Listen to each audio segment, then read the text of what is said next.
श्रीमद् भगवद गीता, श्री गीता के ज्ञान का चौथा अध्याय।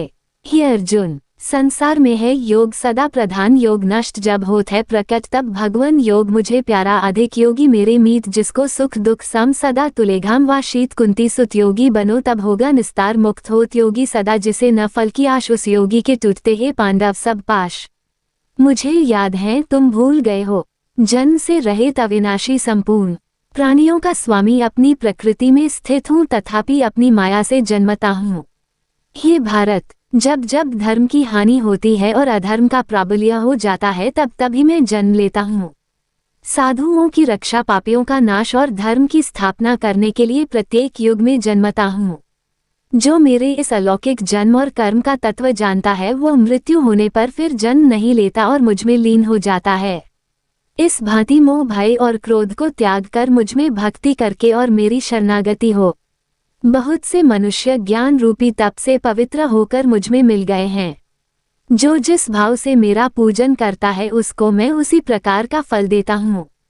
हे पार्थ, मनुष्य सब प्रकार से मेरे मार्ग का अनुसरण करते हैं, अर्थात ये चाहे जिसकी सेवा करे वह मेरी ही सेवा है। मनुष्य लोक में कर्म सिद्धि की इच्छा करने वाले देवताओं का पूजन करते हैं, क्योंकि इस लोक में कर्म की सिद्धि शीघ्र होती है। मैंने चारों वर्णों की सृष्टि अपने गुण और कर्म से की है। सृष्टि का कर्ता मैं हूँ, तथापि मुझे अकर्ता अविनाशी जानो। कर्म मुझको बंधन नहीं कर सकते, तथापि कर्म में मेरी कामना नहीं है। इस प्रकार जो मुझको पहचानता है वह कर्मों के बंधन में नहीं पड़ता। अतः पूर्व पुरुषों के किए हुए कर्म को तू भी कर। हे अर्जुन, कर्म क्या है और अकर्म क्या है, इसके विचार में विद्वान की बुद्धि भी चकरा जाती है। उसी कर्म का वर्णन मैं तुमसे करूंगा जिसके जानने से संसार के बंधन छूटकर मोक्ष के भागी होवोगे। कर्म विकर्म और तीनों को जानना आवश्यक है, क्योंकि कर्म की गति गंभीर है।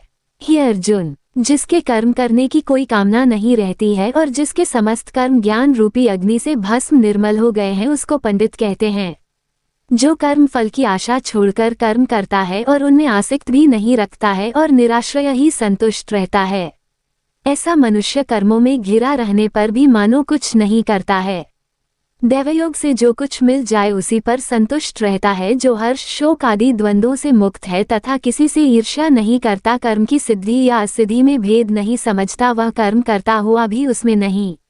जो फल की इच्छा नहीं रखता, वासना से दूर हो गया है, ज्ञान में जिसका मन अचल है और यज्ञ के कर्म करता है, उसके वे सब दोष लुप्त हो जाते हैं। हवन करने का पदार्थ भी ब्रह्म है, आहुति देने वाला भी ब्रह्म है। इस प्रकार जिसकी बुद्धि में सब कर्म ज्ञानमय है उसको ब्रह्म प्राप्त होता है। कोई कोई कर्म योगी देवताओं की पूजा करते हैं और ज्ञान योगी ब्रह्म रूप अग्नि में यज्ञ रूप से हवन कर परमात्मा का भजन करते हैं। कोई ऐसे हैं जो अपनी इंद्रियों को तथा कर्मों को संयम रूप अग्नि में होम देते हैं और कितने ही इंद्रिय रूप अग्नि में इंद्रियों के रूप शब्दादि विषयों को होम देते हैं। कितने ही लोग इंद्रियों के सब कर्मों को और प्राणों के कर्मों को आत्मज्ञान से प्रज्वलित संयम रूप अग्नि में होम देते हैं। कोई तो द्रव्य यज्ञ करते हैं, कोई तप यज्ञ, कोई योग यज्ञ, कोई स्वाध्याय और कोई ज्ञान रूप यज्ञ करते हैं। कोई प्राणायाम में तत्पर रहने वाले योगी प्राण और अपानुवायु में प्राण को रोकते हैं और प्राणवायु में अपानवायु का लक्ष्य करते हैं। कोई आहार को निरंतर कम करके प्राणों को होमते हैं। वे यज्ञवेता हैं और यज्ञ ही से इनके सब पाप नाश हो जाते हैं। जो यज्ञ में बचे हुए अमृत रूप अन्न को खाते हैं वे सनातन ब्रह्म को प्राप्त होते हैं। हे अर्जुन, जो यज्ञ नहीं करते हैं उनको ये लोक और परलोक दोनों नहीं है। इस प्रकार के बहुत से यज्ञ वेद में विस्तार सहित वर्णित हैं। इन सबको कर्म से उत्पन्न हुए जानो। है परंतप, द्रव्यमय यज्ञ से ज्ञान यज्ञ उत्तम है। हे पार्थ, फल सहित सब कर्म ज्ञान में समाप्त हो जाते हैं। सो उस ज्ञान यज्ञ का तत्वदर्शी और ज्ञानी लोग तुमको उपदेश करेंगे, इसलिए तुम उनकी सेवा करना और उनको विनय पूर्वक प्रश्न करके ज्ञान यज्ञ जानना। इस ज्ञान को लाभ करके तुमको ऐसा मोह फिर नहीं होगा। इसी ज्ञान से समस्त प्राणियों को तुम अपने में और मुझ में देखोगे।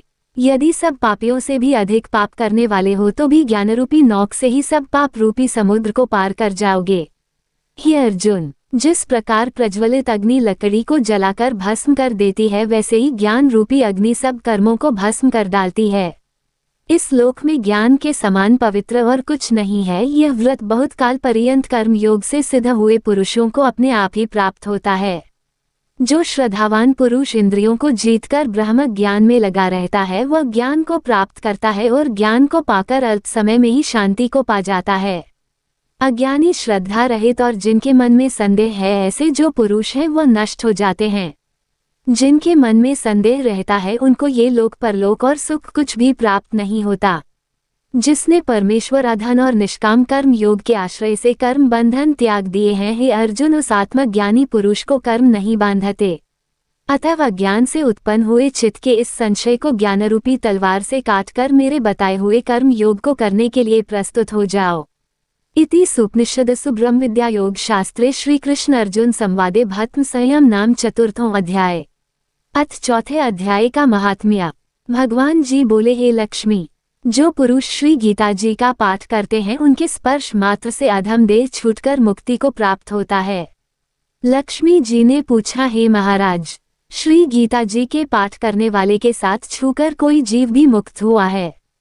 तब श्री भगवान जी ने कहा, हे लक्ष्मी, तुमको मुक्त हुए की एक पुरातन कथा सुनाता हूँ। भागीरथी गंगा जी के तट पर श्री काशी जी नगर है। वहाँ एक वैष्णव श्री गीता जी के चौथे अध्याय का पाठ किया करता था। एक दिन वह साधु वन में गया। वहाँ बेरियों के 2 वृक्ष थे, उनकी बड़ी छाया थे। वह साधु वहाँ बैठ गया और बैठते ही उसको निद्रा आ गई। एक बेरी से उनके पांव लगे और दूसरी के साथ सिर लग गया। वह दोनों बेरियों को आपस में कांपकर पृथ्वी पर गिर पड़ी। पत्ते उनके सूख गए। परमेश्वर की इच्छा से वह दोनों बेरियां ब्राह्मण के घर जा पुत्रियां हुई।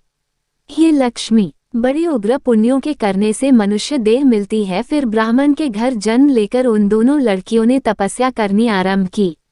जब वह दोनों बड़ी हुई तब उनके माता पिता ने कहा, हे पुत्रियों, हम तुम्हारा विवाह करते हैं।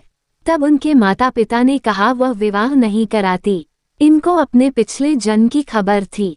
वह जाति में सुंदर जन्मी थी। उन्होंने कहा, एक हमारे मन में कामना है, परमेश्वर वह पूर्ण करें। उनके मन में यही था कि वो साधु जिसके स्पर्श करने से हमारी अधम देह छूट के ये देह मिली है, वह मिले तब बहुत भला है। इतना विचार कर दोनों लड़कियों ने माता पिता से तीर्थ यात्रा करने की आज्ञा मांगी। तब माता पिता ने तीर्थ यात्रा की आज्ञा दी। तब उनकी दोनों कन्याओं ने माता पिता की चरण वंदना करके गमन किया। तीर्थ यात्रा करती बनारस पहुंची। वहां जाकर देखा वह तपस्वी बैठा है, जिनकी कृपा से हम बेरी की देह से छूटी हैं। तब दोनों कन्याओं ने चरण वंदना करके विनय करी, हे संत जी, धन्य हो, आपने हमको कृतार्थ किया है। तद उस तपस्वी ने कहा, तुम कौन हो? मैं तुमको नहीं पहचानता। कन्याओं ने कहा, हम आपको पहचानती है। हम पिछले जन्म में बेरियों की योनि में थी। तुम एक दिन वन में आए, तुमको बहुत धूप लगी थी, तब बेरियों के छाया तले आप बैठे। लंबासन होने से एक बेरी से आपके चरण लगे, दूसरी को सिर लगा। उसी समय हम बेरी की देह से मुक्त हुई। तुम्हारी कृपा से हमारी गति हुई है। श्री गीता जी के चौथे अध्याय का ऐसा महात्म्य है।